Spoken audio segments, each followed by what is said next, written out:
All right, ladies and gentlemen, if you are hearing this, you have once again tuned in the Consequence of Habit podcast. This is your host, JT. Hey, I get asked sometimes, how can I support the podcast? You know, what can I do? Is there some place I can donate? Is there something I can do? And my answer is yes, there is. The biggest thing you can do is tell a friend about this podcast. Share it. If you got somebody out there, maybe you think they need to hear some of the messages that the guests have, then I ask you to simply share the podcast. It would mean a ton to me. All right, this podcast, as anyone who's listened to this before, you know what this part is. This is a part of the podcast where I talk about my absolute favorite beer out there right now. It's made by my friends at Athletic Brewing Company, the alchemists that have come up. I don't know how they did it. I've said it before. I think these guys, they made a deal with the devil. And the byproduct is just absolutely amazing craft beer that just happens to be non-alcoholic. So for a guy like me who does not drink alcohol, but good God, do I like good beer? Well, this is the perfect fix for me. So maybe you hear this, you're like, ooh, what is this he's talking about? I want to try some of this. Well, you're in luck.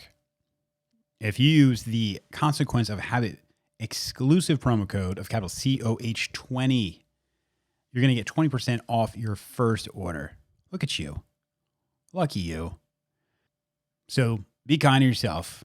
Check out Athletic Brewing Company. Use the promo code, capital COH20, and get a discount on this stuff.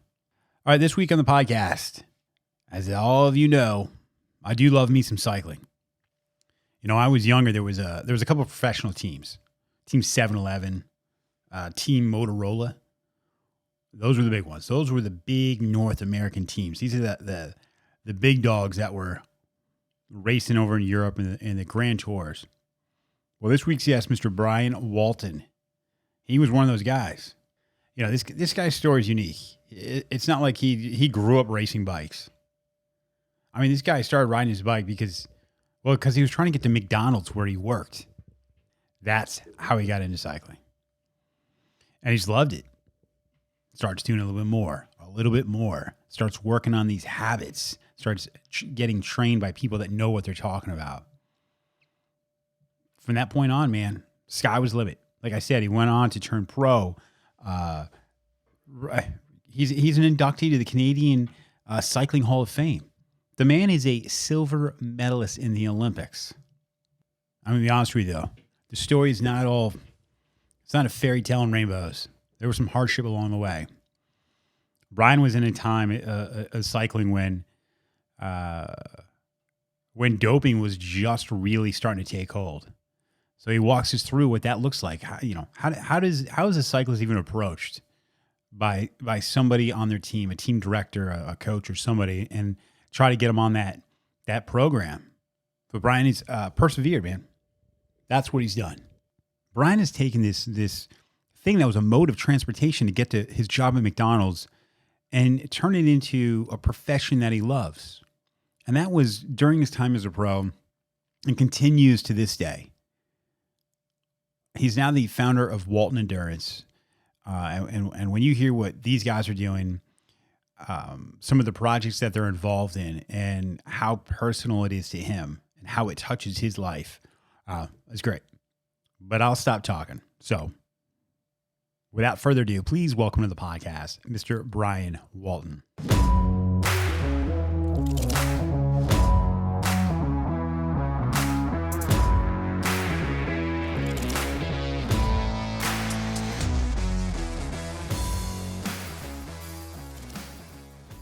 All right, ladies and gentlemen, this is JT here at the Consequence of Habit podcast. Today we are honored to have on Mr. Brian Walton. Brian, thank you so much for joining us. Thank you for having me, JT. It's a pleasure.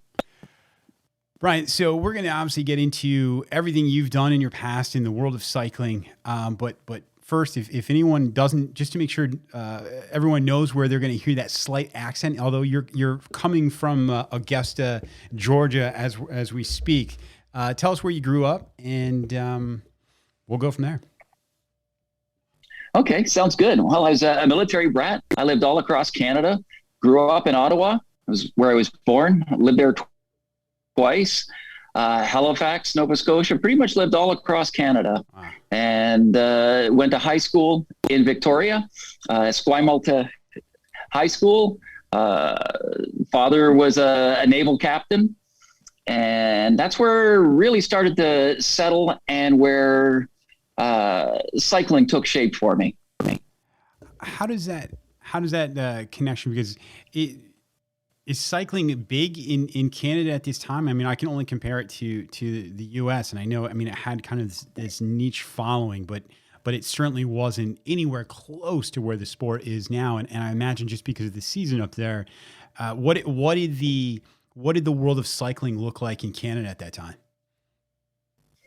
Actually, there's very, very strong roots in British Columbia with cycling. We've had quite a few successful cyclists come out of Canada. I think Ron Heyman, who became my first coach on the Canadian national team, 7-Eleven team member, he was one of the trailblazers. And then we had Alex Stida, first yellow jersey wearer North American in the Tour de France. We also had a bike race called the Gastown Grand Prix. And this bike race, it had all categories in it. And it was a race where we could become the local legends and potentially to the high-level professional ranks. And Barry Lysette, Simon Hallwell started this well back into the 70s. And it was these cornerstones that made Vancouver and British Columbia a hotbed for cycling, and still is.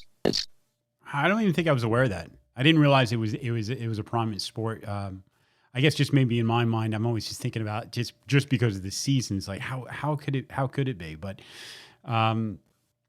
so explain that to us. How does one in Canada, like, what does that look like? What does that amateur level look like? And obviously, you've already alluded to the fact that Team 7-Eleven has evolved. You were on Team 7-Eleven from 87 to 91. But what does that path look like for a young cyclist in Canada on their way up through the ranks to eventually becoming a pro? Great question. The infrastructure in Canada had very natural, attainable steps. And what I mean by that is great grassroots. We had the BC Summer Games for anyone under a certain category. Now it would be considered Category 4. And then we had the Canada Games for individuals 19 and under, national championships where the British Columbia team could take part. At the time, we had 3 levels of the national team: a C team, a developmental team, a B team, with riders aspiring to make the world championships or Olympic levels, and then an A team that would actually go to the world championships. So these natural steps really help the development of individuals in cycling across Canada. And we had some amazing individuals that helped me along the way, and that really made the difference.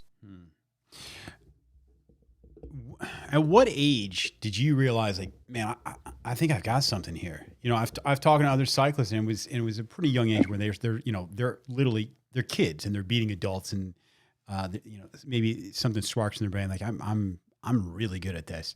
What was that point for you? And what does your family say? Like, how do you even go to them and say, hey, I think I'm going to be a professional cyclist? Yes, my family. They didn't take to it too well at first. My big supporters now, huge supporters. But at the time, a naval captain with a master's degree in naval engineering from MIT, didn't go over too well. I was going through the path to become a naval officer. Actually went through ROTC and the officer training, basic training in Chilliwack, British Columbia, and then went on to University of British Columbia first semester as a ROTC member. And And I enjoyed myself just a little too much, JT. I get it. And the military wanted to move me somewhere where I didn't really want to go. Mm-hmm. So after the first semester, I honorarily withdrew and moved back home. And that didn't go over too well. Right.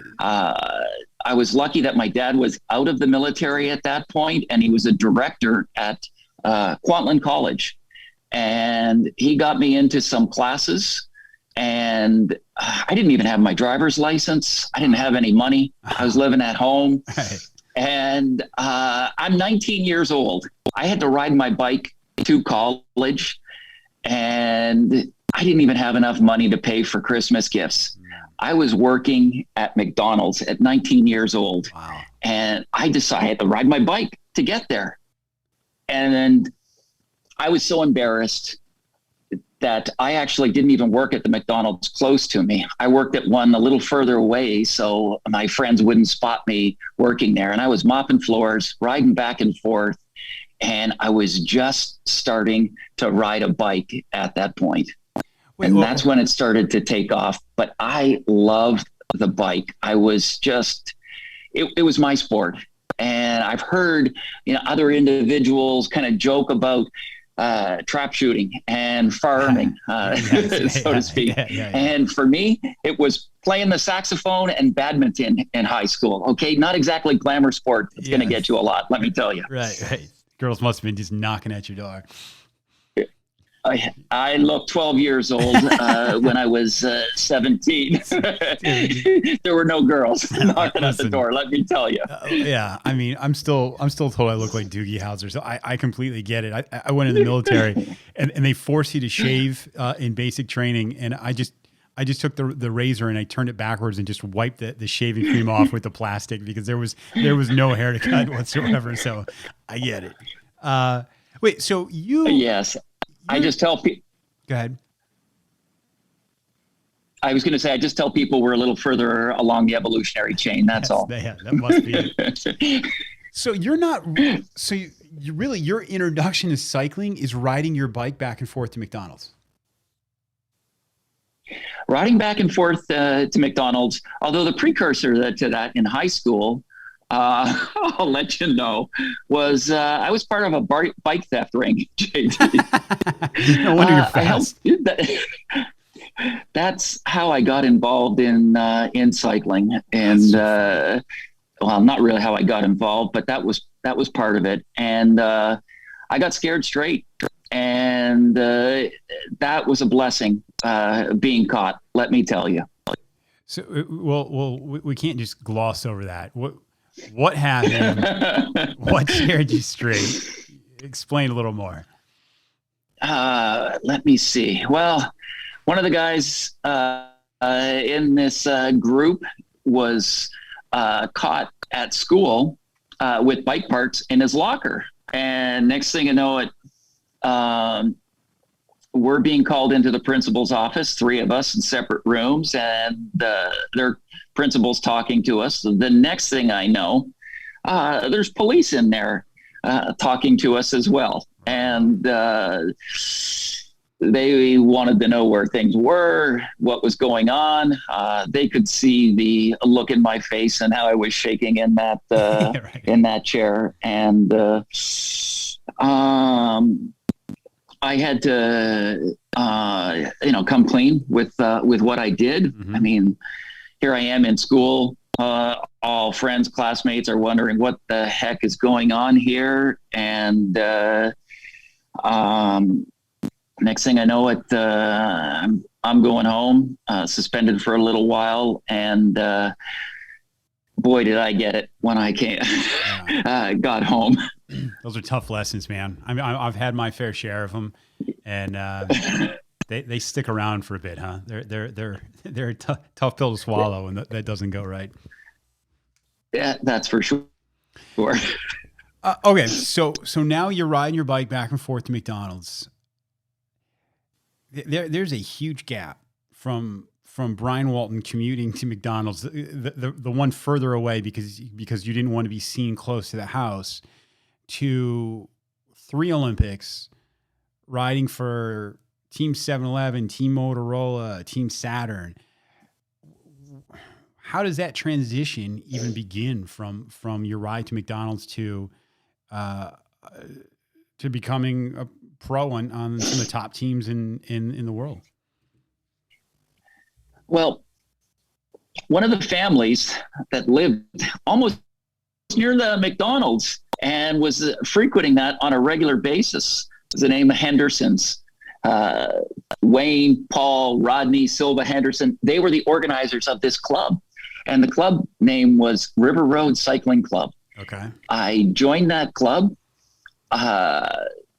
And next thing I know it, we're doing weekly group rides. We're doing time trials once a week.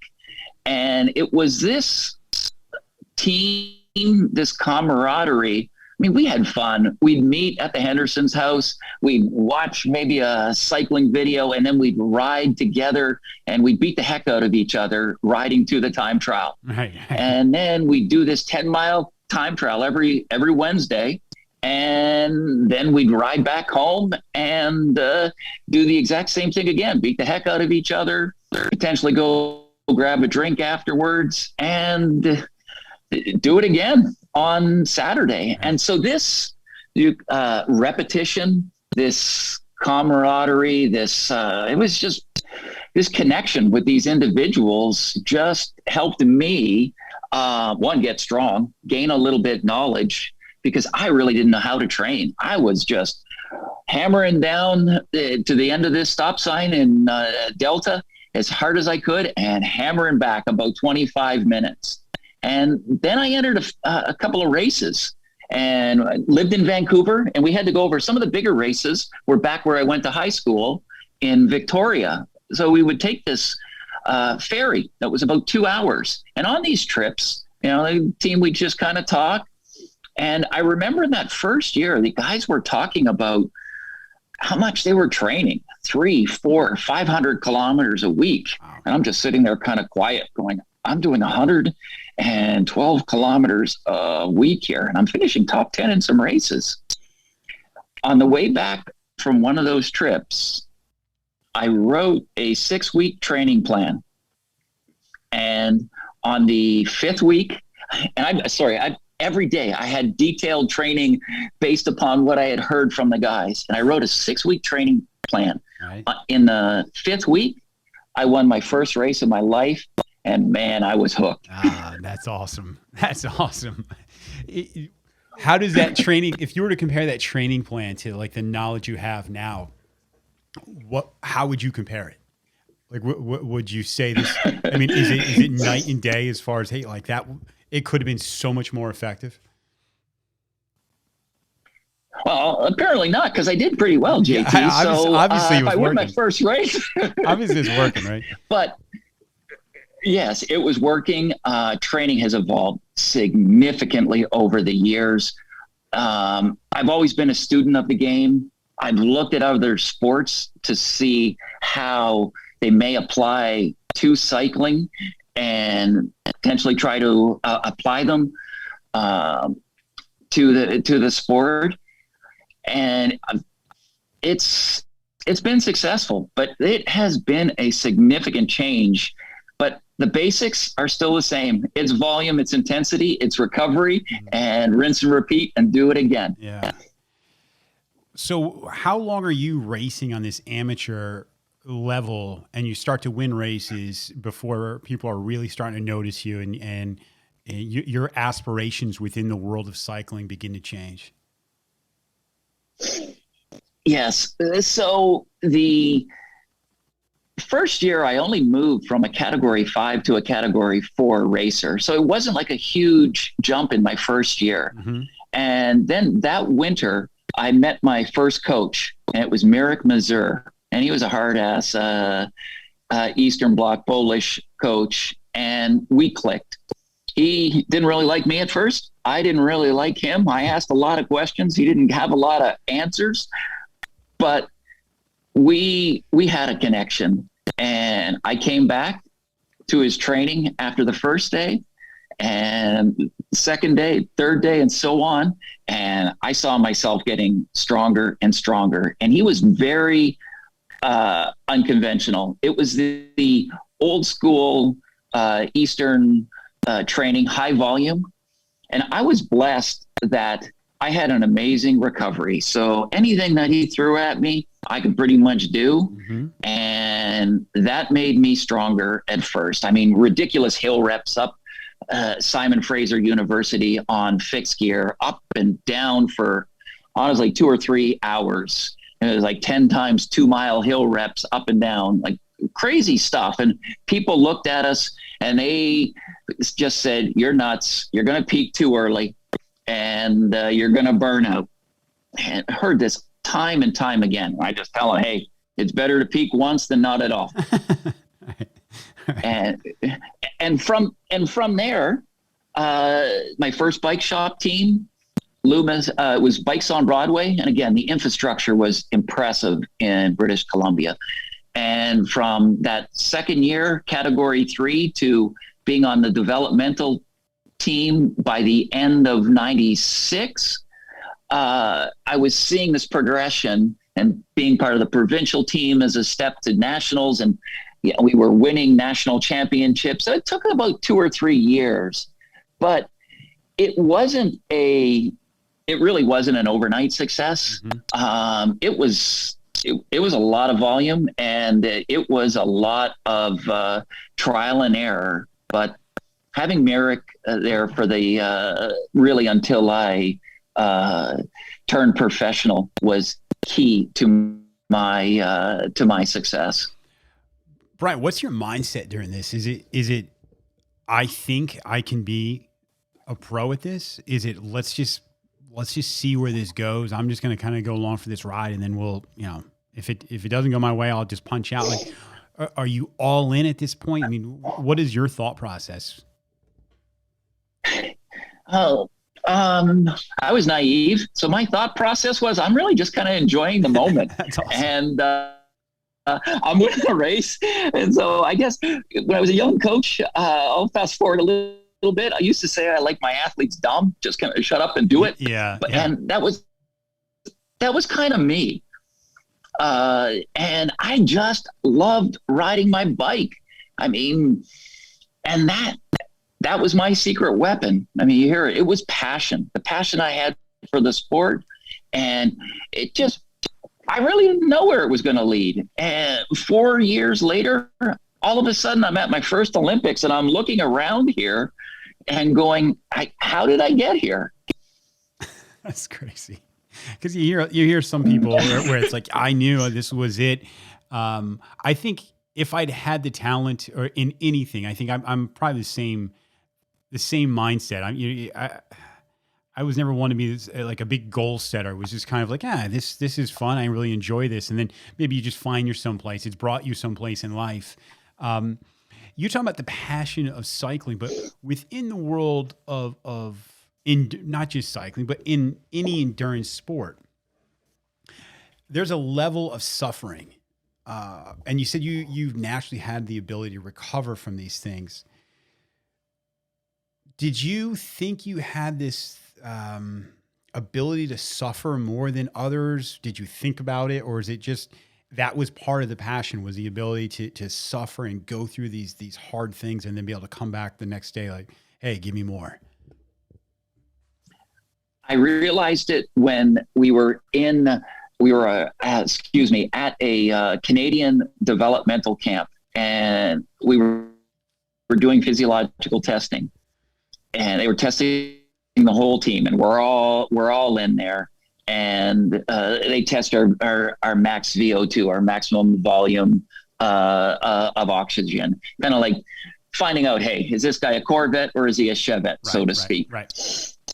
And once we did the max VO2 testing, they did lactate threshold testing, and it was all set off of certain percentages of our max VO2, the work that we did.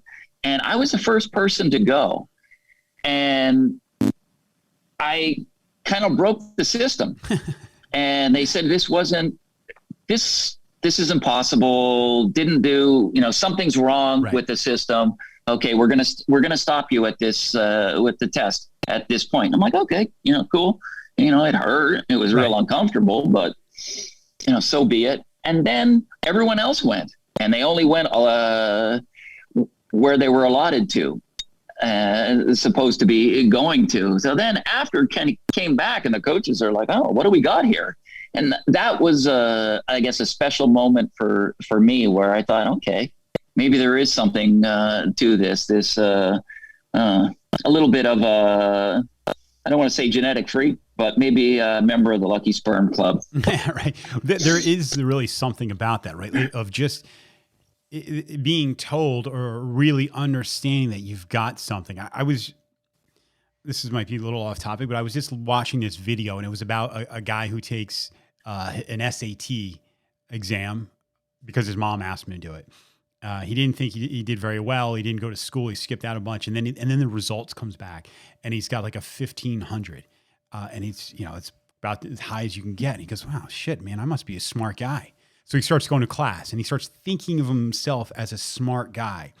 And really, he's like, what do smart people do? Smart people show up at class. Smart people try a little bit, and he goes on and become a very successful entrepreneur. But is contacted 4 or 5 years later. And he was one of 13 people they sent the wrong SAT score to. He actually scored like a 900. But it was the mindset that, hey, you've got something here. And am I correct in saying, like, I mean, actually, you might have just said it, but that really was the thing where, like, I have a God-given talent, and I'm going to run with this thing. That's exactly the case.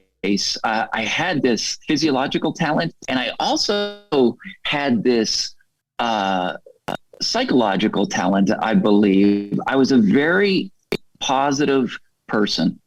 I understood, hey, failure's part of life, and I was okay with that. I tell athletes all the time, I was probably one of the biggest losers in cycling. I was willing to take chances.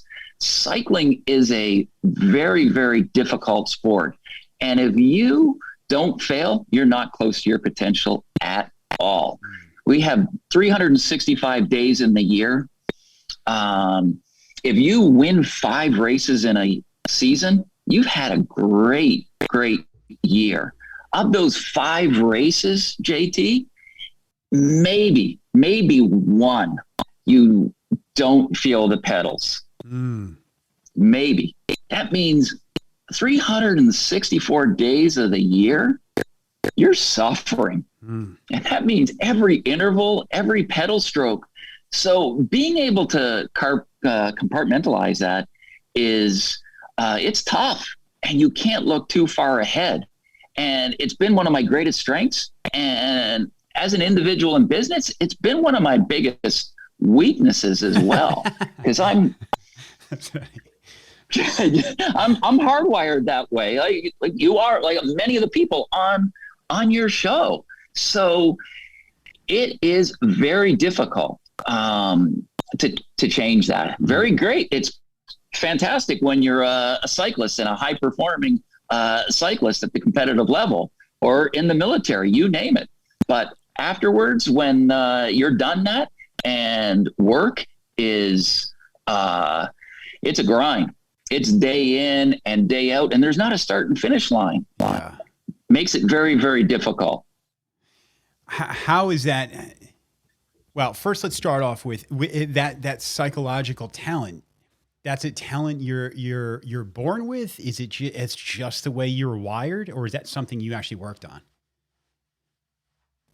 A little bit of both, I believe. My ability to suffer was significant. You get into a bike race, and man, it's 5 hours long, and it's on most of the time. So you have to be able to suffer, because you got 200 competitors there. You can't control those guys. That's out of your control. The only thing that you can control is yourself. So they light it up. It's like, oh boy, here we go now. Yeah. Okay. So it's a tough sport, and one I was drawn to because of that. Because yes, you had to suffer, push yourself, but cycling is unique in that it's not always the strongest guy that wins a race. You need to be smart. You need to be tough. And when you win a bike race, not at your optimum, you've made it as a cyclist then. Wow. Yeah. Yeah. And that goes into the tactics and everything that go along with that. How was that something? What was that process? Who are you learning from? Is it just your coaches at that point? Or, in my mind, as an amateur, it's more about who's the strongest person, but I can be completely wrong. As you start moving up the levels, walk me through that. Is that one of the tactics? Is that where you're looking at other people that have been doing this for a while? Like, hey, when do I sit back? When do I go? All of that, those nuances, those details in reading a race and the riders around you. Well, in the 80s, it really wasn't the case. And yes, as an amateur, absolutely. Strongest guys usually win the bike race. I mean, that was it for me. And okay, I was one of the strongest guys. There may be 20 competitors in a field of 200. And if I needed to be at a critical place during the race, I could easily, I don't want to say easily, but I could move up in the field and boom, I was there. It was not an issue. Fast forward a couple years, I'm in Europe and you're racing against 200 professionals. My first bike race, I made the lead split, and I think in Tour of Sicily, it was down to 50 guys, and it was the hardest moment of my life at that point. I couldn't believe it. And then I got dropped on a downhill because no one had ever taught me how to descend. Wow. And so here I am over there, and I'm on at the world tour level at that time. I can't even ride a bike down the hill, and that took me years to learn. And there wasn't a lot of help from coaches regarding that. We had some, but it was minimal. The technique compared to today, it was baptism by fire. My Neo Pro year on 7-Eleven was 1989, and my first races didn't happen right off the start of the season. And I'll say I was really part of the A program. It was more about the B or the C on 7-Eleven. And then some guys got injured, they got fatigued. And here's 7-Eleven cycling team, one of the best teams in the world. They really didn't know how to prepare cyclists for training and race preparation at all. I did 19 races in 21 days. My Neo Pro year. I mean, I went from Tour of Flanders, and this might have been my second year, excuse me. I went from Tour of Flanders, rode 200K. Brian, you're doing this, driving that night to Paris, actually with Sean Kelly in the PDM bus. Cool. And I believe it was Andy Hampston. Yeah. And we stayed at the Charles de Gaulle airport. We flew to Biarritz, 2 hours the next morning, drive to San Sebastian. 2 hours later, we're starting Pays Basque for a 5-day, 6-day stage race. Complete that. Drive back to Biarritz, one recovery day, and start Paris-Roubaix the next day. That sounds terrible. So, it was, but it was beautiful at the same time.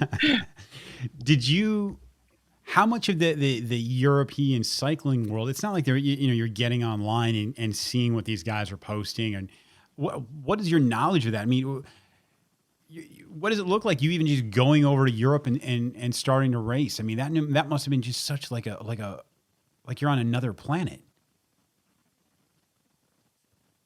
Oh, it certainly was, especially the first time I went over there with the Canadian team. Oh, flying from Vancouver to Europe. It was like a 9-hour time zone. Oh, my head was spinning. My body didn't know where it was. It was extremely difficult. And I think the first race I did, I think it was called Tour Loire et Cher in France. This would have been about 1987. Okay. And of course, this is when the big red machine, the Russians would put the fear of God in you, the CCCP. Oh yeah, the Russians. And they looked every part of that, and they would just put the hammer down at the beginning. I think I was dropped 10 minutes into my first race of 200 kilometers. Oh, no. But it was rough. It was ugly. But after that first day, I got a little better and a little better. And then there was a time trial, and time trialing was my forte at that time. And I ended up finishing third. There were 2 Russians, myself, and then 2 more Russians. And they thought for sure I cheated and I took a shortcut. And there was a commissaire in the car following all the teams. And it's like, no, the guy did it. And it's like, really? They still didn't believe it. And then on the last day of this stage race, there was another city center prologue, 4 kilometers long. And I had 20 policemen in front of me and probably 20 policemen behind me. And I was jazzed up.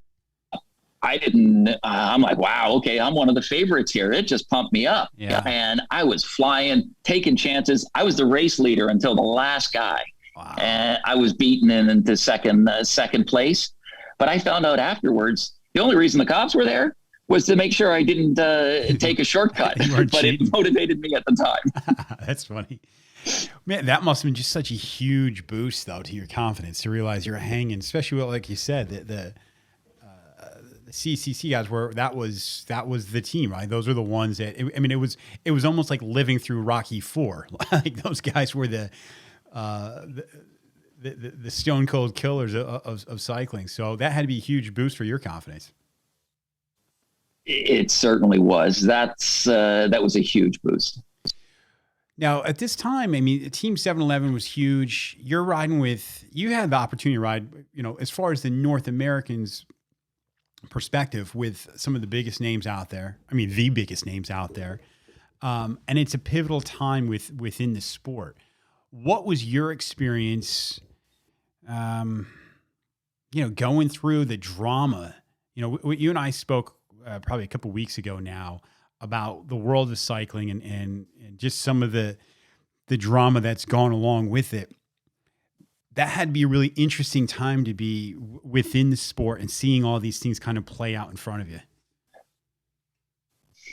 It was a very difficult time for me over the course of four years. I went from winning a time trial, beating Miguel Indurain actually by 1 second in his hometown in a time trial in Pays Bas, to top 3, top 10, top 20, first page to second page. And I was training more. And I was also faster. So you knew what was going on. The writing was on the wall. It was tough. It was very, very tough. And, I did have one director I won't name. And it's not, I know where you're alluding to this. It's not something where, Brian, you have to take this if you want to be a good cyclist. It is kind of sit you down. And it's just sit you down. It's not a formal. It's just, hey, you're in a coffee shop or you're somewhere, and it's like, Brian, you're a great cyclist. And I'm like, yeah, thank you. And you're not doing everything. Now, alluded to it before, I'm kind of fresh off the turnip truck, JT. Okay. So I'm not picking up on this at all at first. Okay. And I'm like, what are you talking about? I'm like, I eat, I sleep, I breathe like cycling. I train. And it's like, no, you're not doing everything.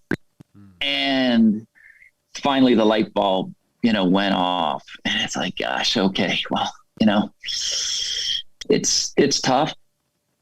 I was raised differently. Yeah. And I was one of the rare ones that just said no. And I picked my moments, and I had some good successes that way, but I knew at that point it would be very difficult to be at the highest level. And I carried that anger, that disappointment for a long time, and it affected me. But I do believe, I know I'm stronger for it now, and I'm in the position I am now because of the decision I made, and I know I made the right decision. Sure. That's definitely the long game, right? You can walk away from it knowing when it's just you in your own mind, you're looking in the mirror, and there's got to be just an ability to look at yourself and walk away from the sport knowing, I had amazing success and I did that my way. And who knows, maybe I could have had more doing it, but it just compromises it, right? It compromises everything that because you'll always wonder, was it because of this that I did so well? So, but it just that's go ahead. That's exactly the case. And yeah, you could chime in the Frank Sinatra right about that point with the My Way, but it was the right decision. It really was. And as I said, the anger for a little while. Now, I know there's other cyclists out there that were better than me that I believe did it the right way. Mm-hmm. And so I'm not saying I would have won X amount of Tour de France's or anything like that, but the results definitely would have been different. That's for sure. Mm. What's the lifestyle back then as far as a professional cyclist living in Europe? I mean, obviously you're getting hammered on a regular basis, but there is some off time, right? I mean, there's got to be some time where a young guy from Canada who's doing really well in the world of cycling is getting out to enjoy themselves. And talk about that a bit, just experiencing all these different cultures and enjoying that, what comes along with that. I lived in Belgium mm-hmm. As a European pro, and I loved it. The people of Belgium are just beautiful, beautiful people, very welcoming, love cyclists, and take them in and support them. I had a friend that I met early on who was a manager at a hotel, Christoph Hernick. And he and I became good friends, and he and his family really helped me through some difficult, lonely times. Mm. I also had a roommate towards the end, an Australian by the name of Clayton Stevenson, and he was a character. I'll say that. We've reconnected recently, but he and I, we would escape from cycling, go to movies, do fun things. A few things that may have gotten us into trouble a little bit again, right. But he was a good soul and helped me escape and have fun. We had a few adventures. Sure. Explain the Olympics. Explain what that. I mean, what it felt like to you're riding your bike back and forth to McDonald's, and at some point you're representing your country, and 3 times. So there's something to be said about that. Yeah, so after riding back and forth to McDonald's in 84, 88, I entered my first Olympics. A few little things in between there. And I called it the big non-event. And that was a learning experience for me. And our coaches had every intention of us peaking, and they did everything they could for us. We were good. We were firing on all cylinders leading up to the Olympics, and they wanted to get us over there early so we could get used to the time zone. And we're over in Seoul, and gosh, it was a grind for 2+ weeks. And we were our training was on a very limited circuit. It was about a 5-mile circuit that we had to do every day. Ugh. And that was it. And one day a week, we were allowed to have a military escort. And so we did an endurance ride twice. And we had a Jeep in front of us with military personnel, machine guns. And then here's this Canadian team of 6 guys, 2 by 2. And we've got a Jeep behind us with 4 military personnel. We're riding into the demilitarized zone. It was an amazing experience. But the results didn't come that first year, my first Olympics. And it was after that I think I finished in the group, the 30s. And then we did a team event as well. And we had peaked beautifully, but just probably about 2 or 3 weeks too early. And in Seoul, we fell apart. I turned professional in '89. Could not ride the '92 Olympics at that point because they didn't allow professionals into the Olympics for cycling. Mm-hmm. And then the UCI changed the rule in '93. And I've left Europe at this stage in '93, come back, joined an American pro team called Saturn. Mm-hmm. And I then started focusing on North American racing and one-day races on the track. And I did that because I knew for one day you could pretty much compete against anybody at the world level with proper training and nutrition, coaching, you name it. I knew you could compete. So I rode my first world championships in Hammer, Norway on the velodrome in '93. And boy, that wasn't pretty. I was ugly. I was a fish out of water. And on the track, again, it comes back to the poor bike handling and not learning this technique at first and being taught that and learning it. And then, so the pursuit is 4 kilometers long. And I remember my teammates at the time, they were embarrassed for me. It was ugly. I think it looked like about the 4.5 kilometer pursuit. I was all over the place. Funny. But from that race to my next race, which became my specialty, called the points race. Now, points race is almost like a criterium, a road race on a velodrome. Mm-hmm. And every 10 laps, you get points. Or the other way to accumulate points and win is to take a lap on the field. Well, I was so scared in my first race. I stayed at the front. I hammered so hard, and I made the winning break and finished 5th at my first World Championships out of 5 in the winning break. Oh, wow! And I'm like, wow, I think I can compete I can compete for a medal in '96.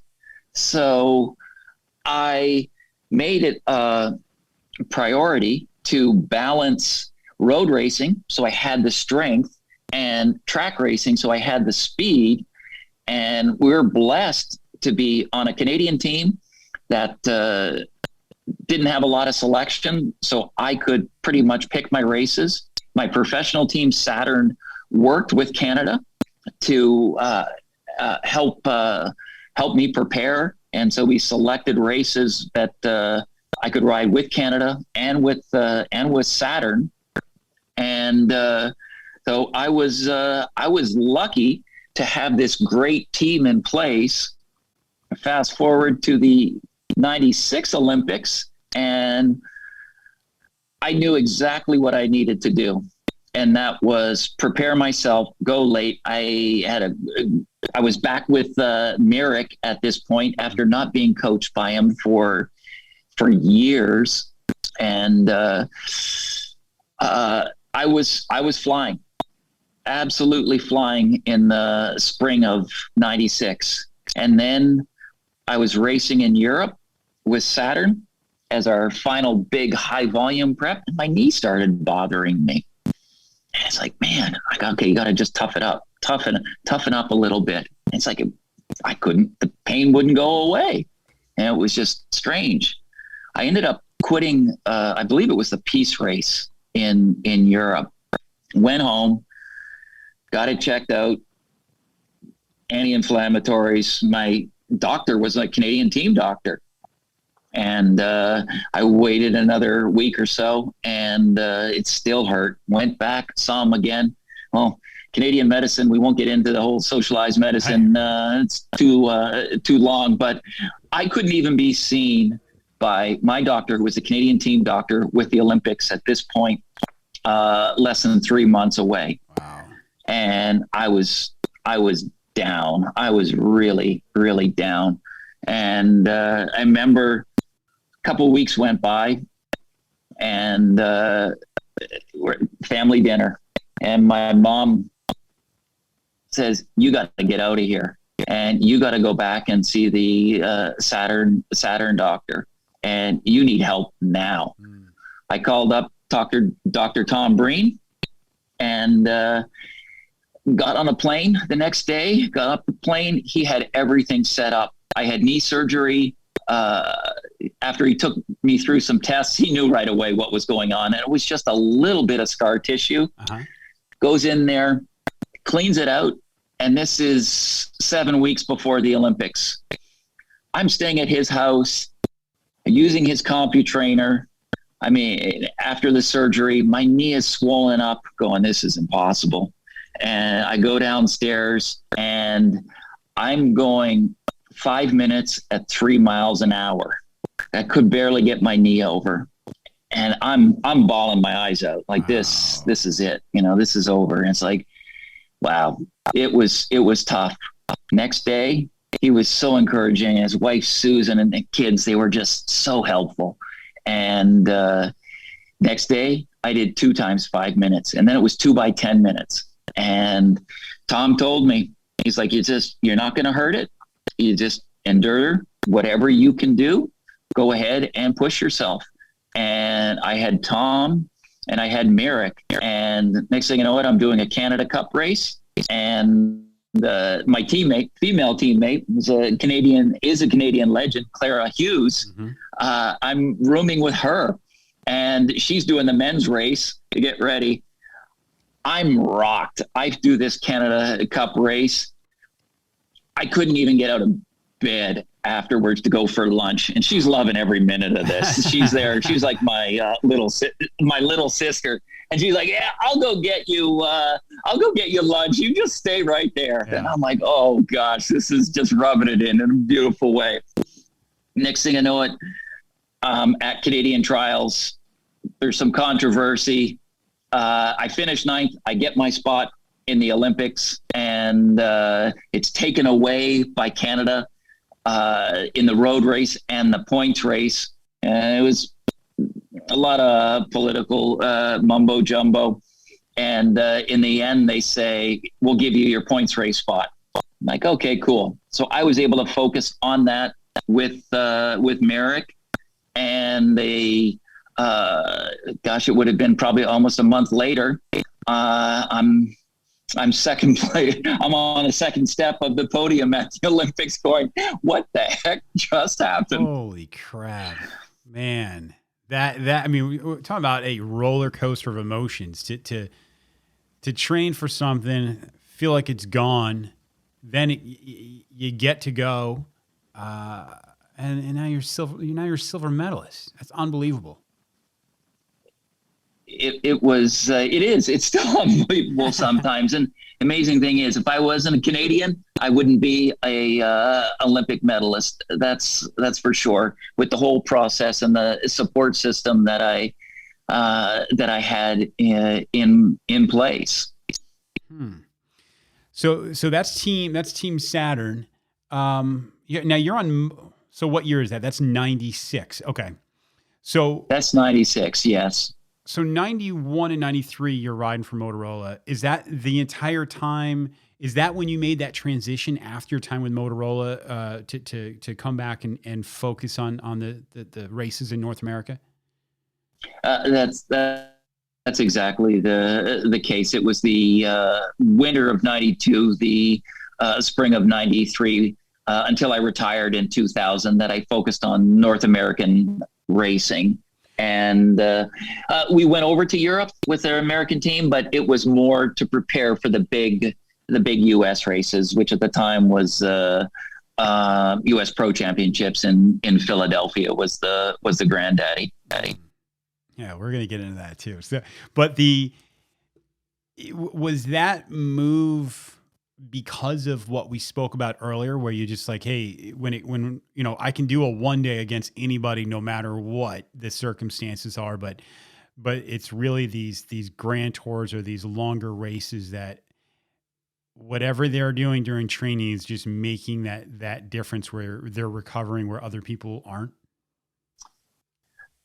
That was part of it. Okay. It wasn't the major reason, but it was a very, very strong reason for me personally to do it. I mean, there were other reasons as well, but that was definitely one of them. Yes, and a major one. Yeah, right.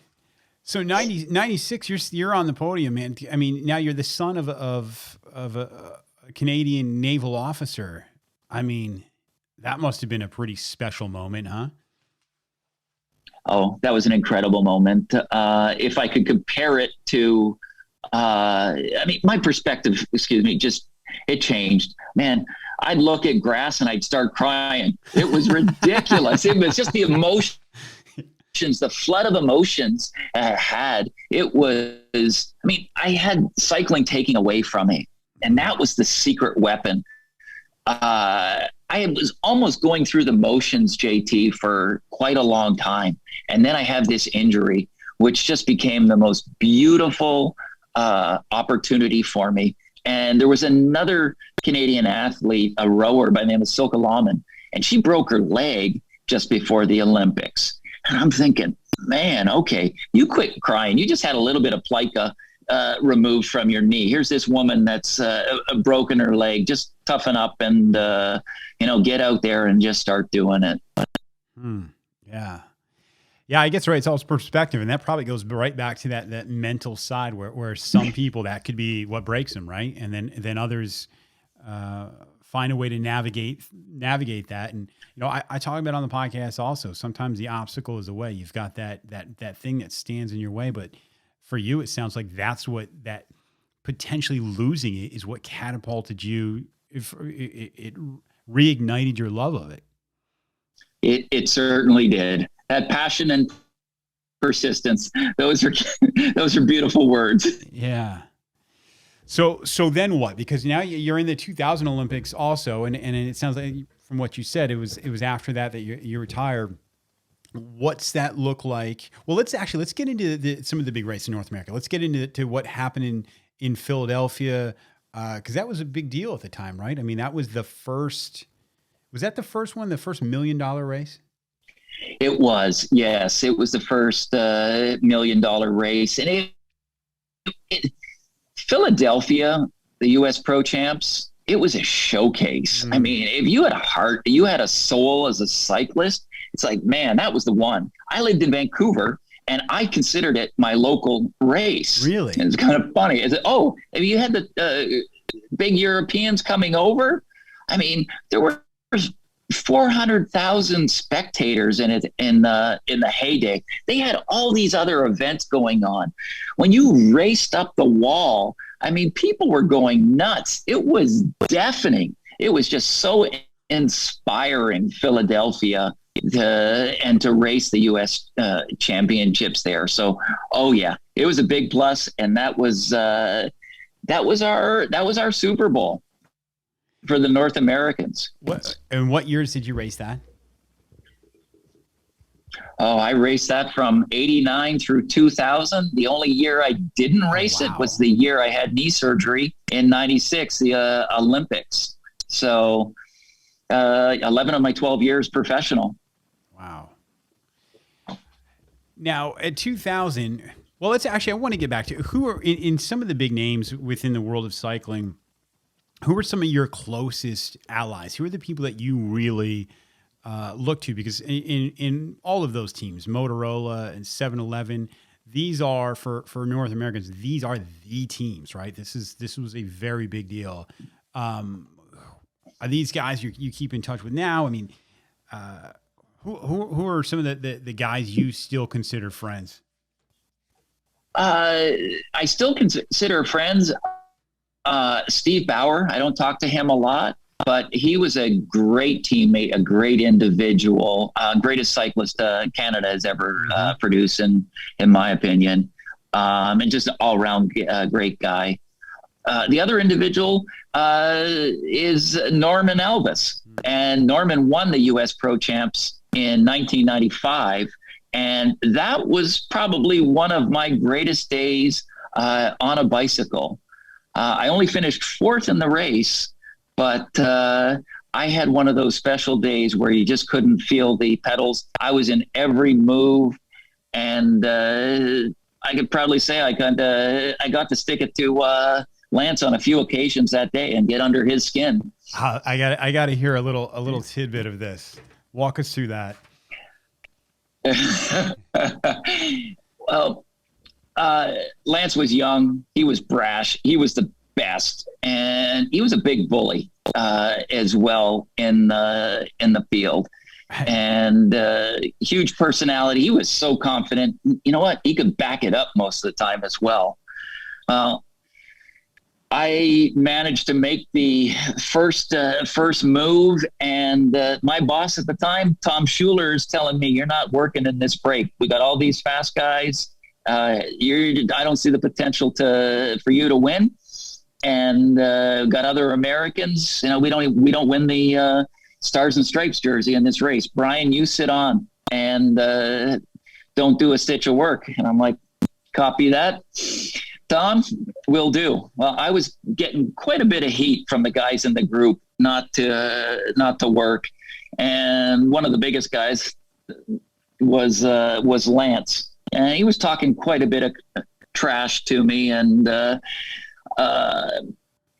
I was really just keeping silent on the back of the group with a big smile on my face, because I knew when he was talking trash, I had him right where I wanted. I had agitated him and knew that if I wasn't saying anything, it would just bother him even more. And got to the point where coming back through these breaks, and he's kind of throwing his rear wheel into my front wheel as I'm sitting on, and I'm like, okay, I got to pay attention here just a little bit. Yeah, right. Okay, no problem. I got this. Well, me being able to sit on, I was a little fresher. Lance lit it up going up the hill, the wall one time, and I was the only guy left. And my eyes are crossed. I can't even focus anyway. But there was no way I was getting dropped after all that trash talking that went on, and I was able to hang on for dear life, frustrate Lance a little bit more, and we got caught by the group. But this last time up the hill, Lance just went again, got this huge gap, and he was away solo. And my teammate was just up the road, and I was chasing my teammate because I had a little bit of a gap along with a couple other people. Well, Norman waited for me, and I said, "Okay, Norman, we got this." Lance had 45 seconds, and I'm hammering down to catch Lance with probably 10 miles to go. And my team director is, he's looking in the car. He told me afterwards, Renee Wenzel, he's like not too happy with my RPMs. And he's like, "Gosh, Brian's just grinding away. We're never going to catch." And then he looks down at the speedometer and he sees 38 miles an hour on the flats. He goes, "Okay, we got this." Yeah, right. We catch Lance. Okay. We catch Lance right at the finish line, and I come over the top of Lance, pin him in, give him this look, which I feel I probably taught him that for the Tour de France, to be quite honest. And right at that moment, Norm launches, and attacks, goes solo, and wins the US Pro Championships. Awesome story. So you're Lance learned the look from you. Lance learned the look from me. Yes, it's going in the history books. I love it. So 2000, you retire. Were you apprehensive? Did you know you were going to have a world that was still involved in cycling? Was there anxiety about that? You're walking away from this thing. You've been a pro for some time. What did that build up for your retirement look like?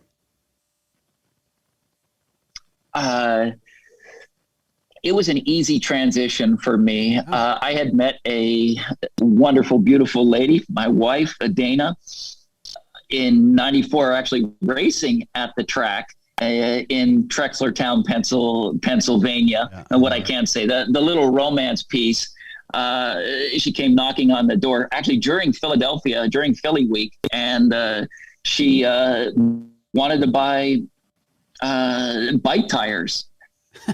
And I'm like, I have no idea. I'm staying at a friend's house, Sean Wallace, and I'm like, I have no idea, but you're beautiful. Come on in and I'll find out. So I go upstairs, talk to Sean, and he's like, yeah. He was a character. I sell tires, Amway, you name it. So I go back downstairs, talk to Dana, have that awkward 5-minute conversation. And then Sean comes down and not too much happens. And then that night at the velodrome, I see her there. And my great pickup line is I walk up to her and ask her how her tires are. So we started from there, and it just it was a a long distance relationship for years, and then we knew we were married in '97.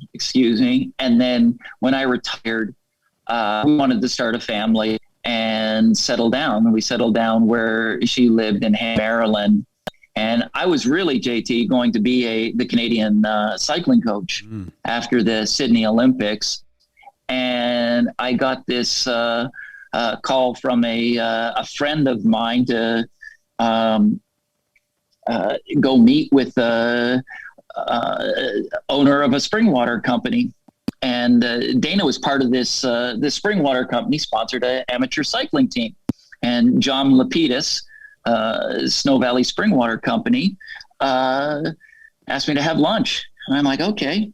And went down there and kind of hit it off. He's like, next day he offered me a job. And I'm like, cool. I'm going to be a wellness director. I'm going to help host an event, and I'm going to coach their amateur cycling team. Very cool. And that's what I did for 3 years. And we took Team Snow Valley to a ranking of top 10 in the US National Racing Calendar Series as an amateur team. We had pro teams ranked below us. And it was an amazing experience with the individuals and amateurs I worked with. So I had this, and I have this calling to be a coach. I'm passionate about it. I see these things, and I guess they come quite natural to me. The mental and the physical side, and again, it comes back to passion. I love coaching. So that was my transition from pro racer into the real world, so to speak. Yeah, so you do that, and then you go, and then it's is that short? Was it after that Cadence Performance started up in Philly? That's correct. I again answered an email, and I had Jay Snyder and Matt Heitman ask me to become a partner, and I looked after the training side or the performance side of the business, and it was a amazing opportunity professionally, but it was a it was a very, very difficult time transitioning with a young family at this point in 2004 from Baltimore, where we had decided to Hampstead, Maryland, north of Baltimore, Yep. to raise our family, to up in Philadelphia. Cadence, I thought I would be probably one of the first to leave, as beautiful, as fun as it was. I think that mental toughness or stubbornness at that stage probably made me stay there for longer than I should have.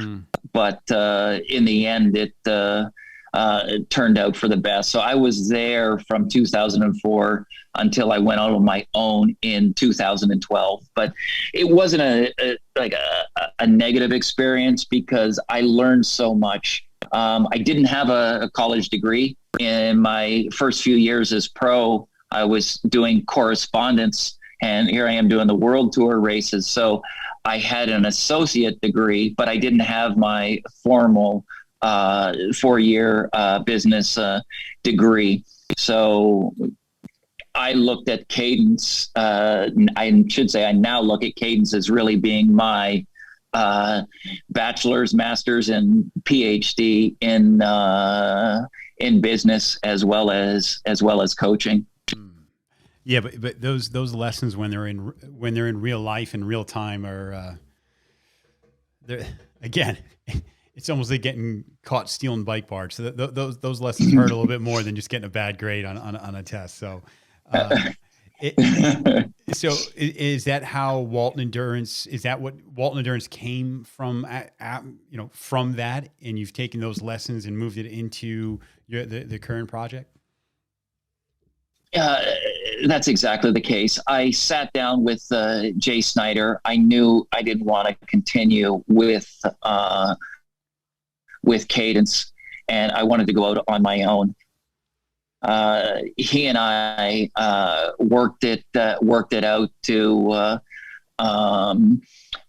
get me out from Cadence, and he was happy with how we worked it out, and I was as well, and he set me up to be successful with Walton Endurance. And when I went out on my own, it was with the love and help and support of my wife, and it was a very, very difficult time that first year. I had an employee steal from me and go out on his own, and really we had our back up against the wall.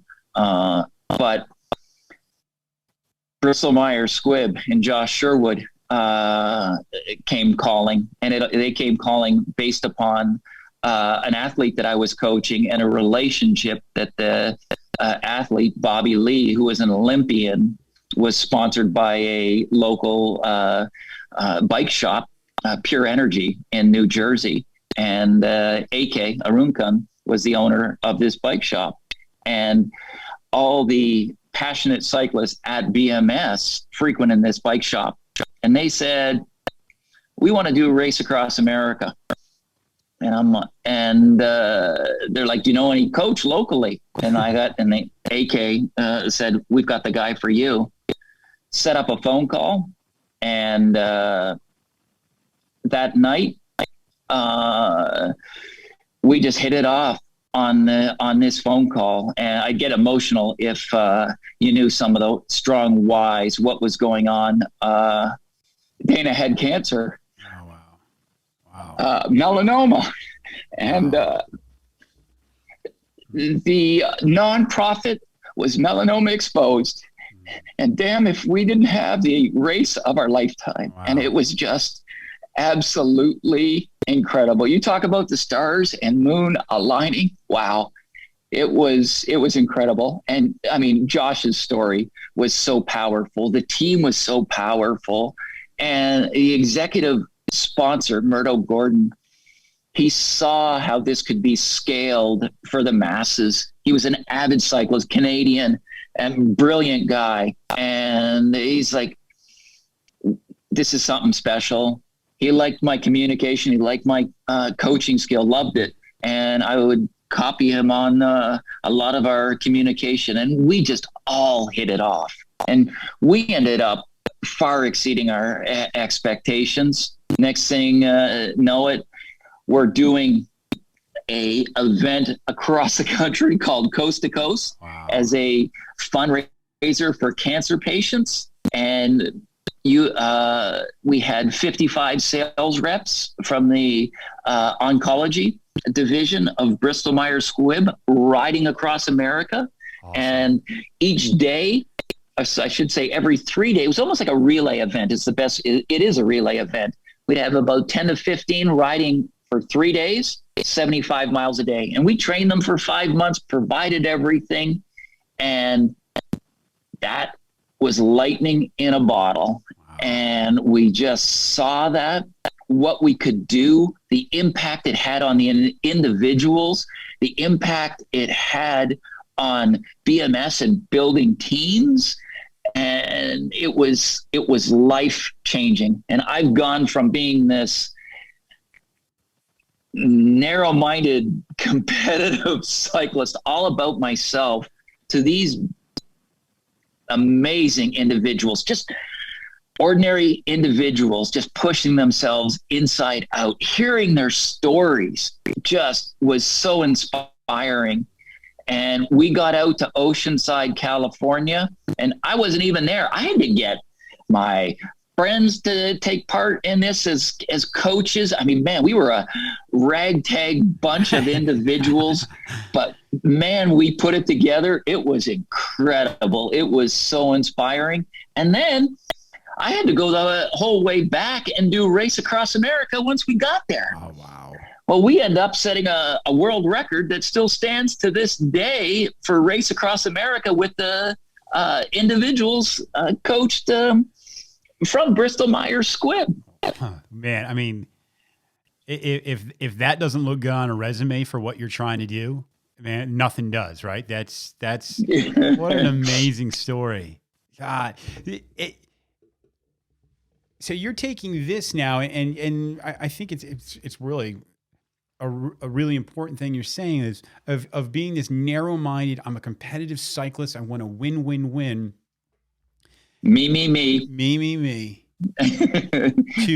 to taking a step back and really realizing the power that cycling of team building, of what it can do to an everyday individual, and using that to I mean, not only it's helping them, and at the same time building, Walton Endurance.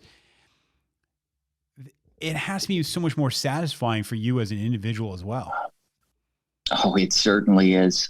So proud of what we're doing, the staff that we have, the individuals we train. We're about human performance, and that doesn't mean going fast. That means optimizing, or drawing out the true potential of each individual. And coast to coast for cancer, Bristol Myers Squibb, country to country for cancer, and now continent to continent for cancer. It's not about going fast. It's about connecting individuals. It's about building individuals. It's about building teams. And the other aspect of it is, hey, guess what? We're doing this. We've got a story to tell regarding cancer patients, and we're here to help.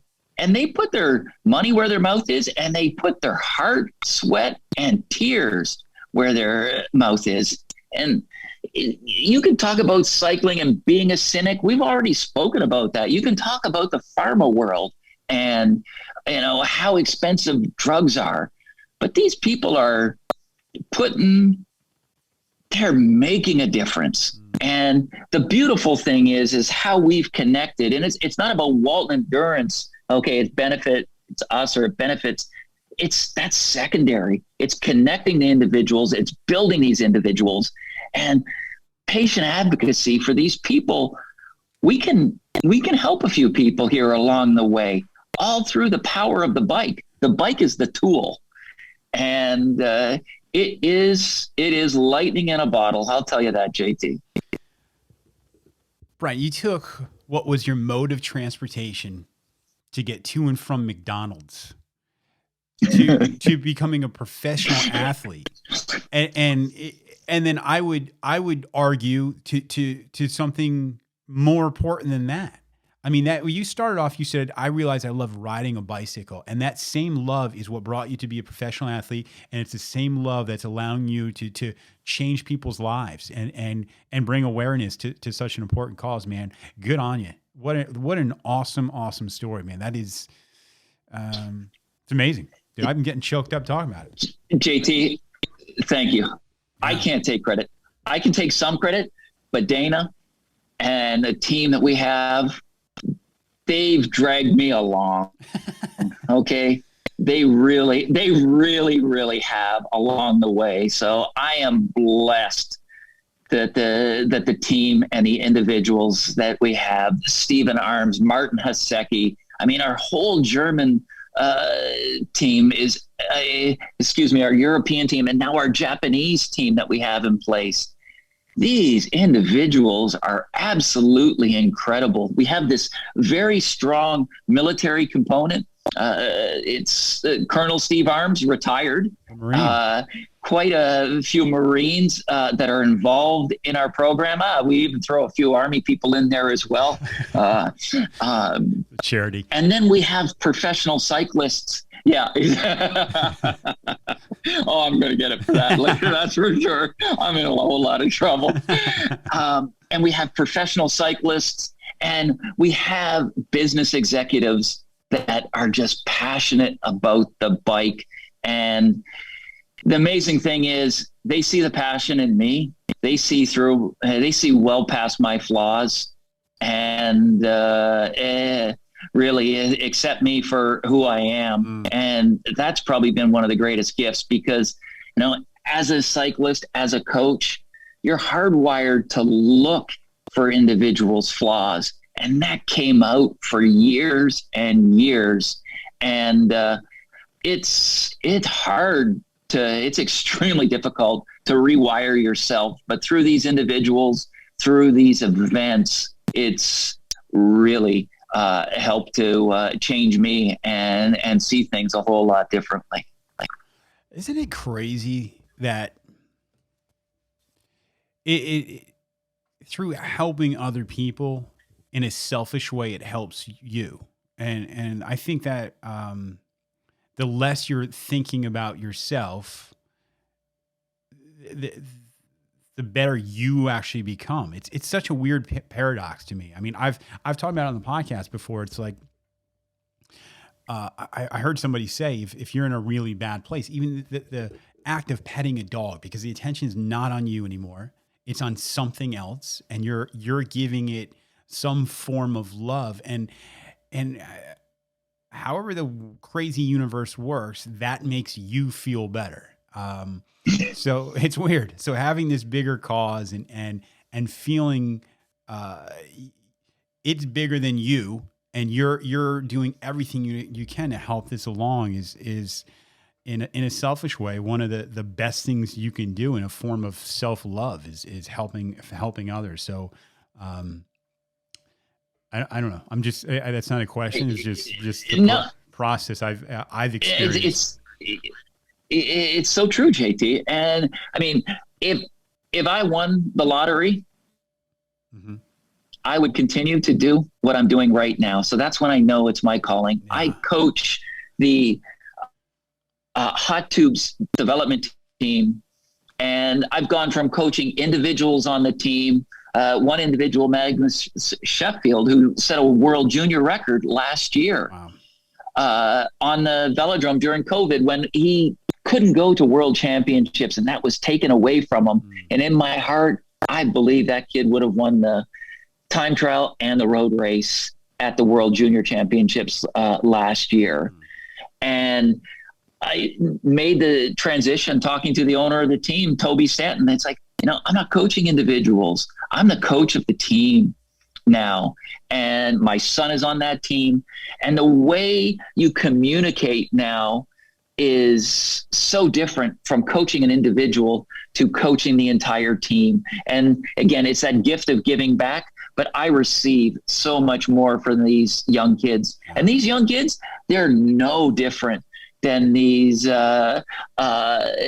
corporate executives and these the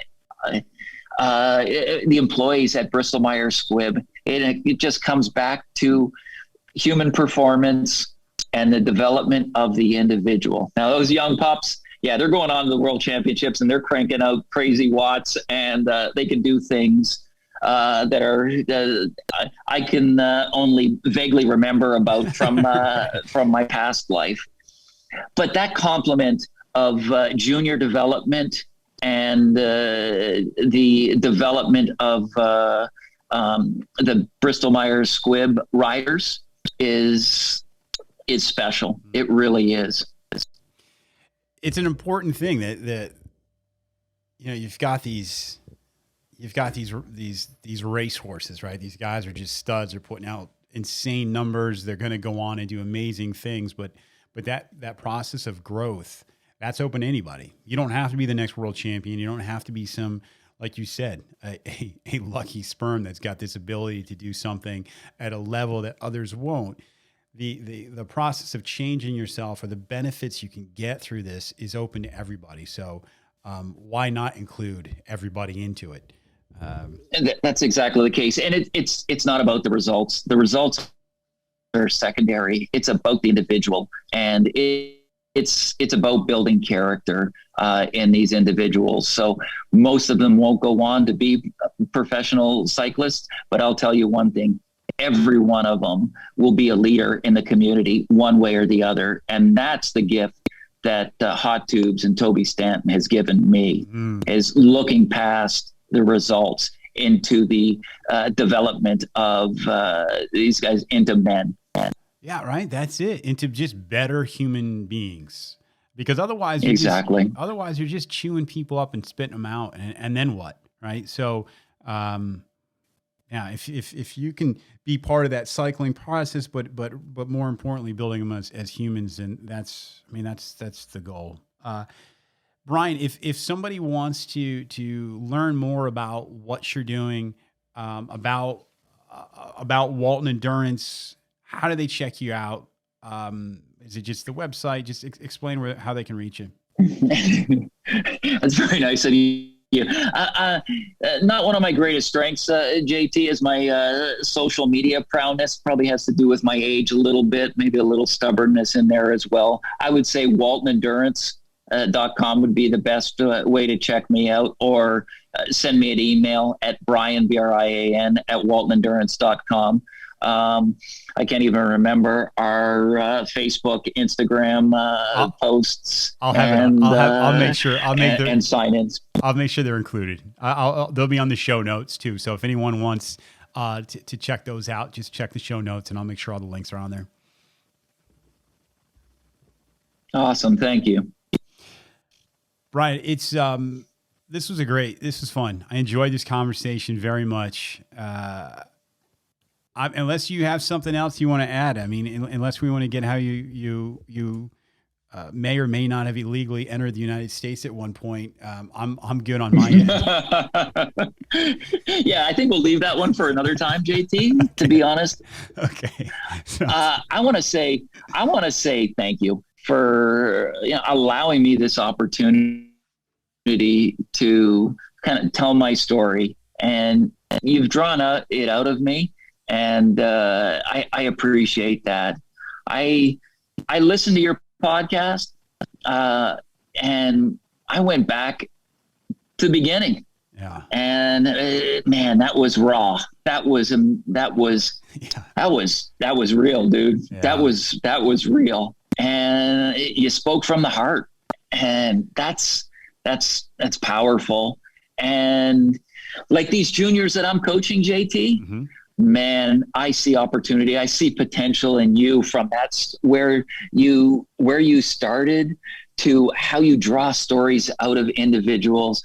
Man, you've got a calling here with this podcast, and the people that you've had on are incredible. They are so uplifting, and you're drawing these stories out of them. So like these young pups that want to go to the Tour de France, man, you're there. I see the potential, dude, and I want you to continue. All in. Thank you very much. That, I alluded to earlier that you and I spoke a couple weeks ago, and I emailed you afterwards because we ended up getting cut off. But before that, you had said, hey, I listened to some of these early ones, and it meant a lot because a lot of times, people come on and they tell their story, and the world of podcasting is huge. And so people come on and it's about telling their story. So the fact that you even listened to some of the early ones and really acknowledge the rawness of it, because that's what it was. This wasn't even supposed to even go out. It was just more of, hey, COVID's going on. I'm not doing a whole lot. Let me just jump on here. And I was kind of spilling my beans on here or just getting vulnerable. So it meant a lot for you to say that. I walked away from that conversation just really appreciating the fact you listened to it and acknowledging it. And thanks. Thanks for all the kind words. Hey, it's all the power of the bike and Ian Wogan connecting us. Yes. And, I will say is for you, for your courage. And I love cheesy Disney movies, so it's a Who Bought a Zoo, Matt Damon, and that 20 seconds of courage. That's all it takes is just making that first step, that first pedal stroke, and make it happen. All right, Brian. Thanks again. Okay. I'm excited to see what comes from Walton Endurance, what's down the road, and let's touch base again. You got something big. This is, I've said it to other people. This can always be a venue. You got an event coming on or something. Just shoot me an email or a call, and we'll fire the mics back up. Cool. That's awesome. Thank you, JT. All right, Ryan. Will do. That's it for me. Thanks for joining me here at the Consequence of Habit podcast. This is JT signing out, and I will see you all next week.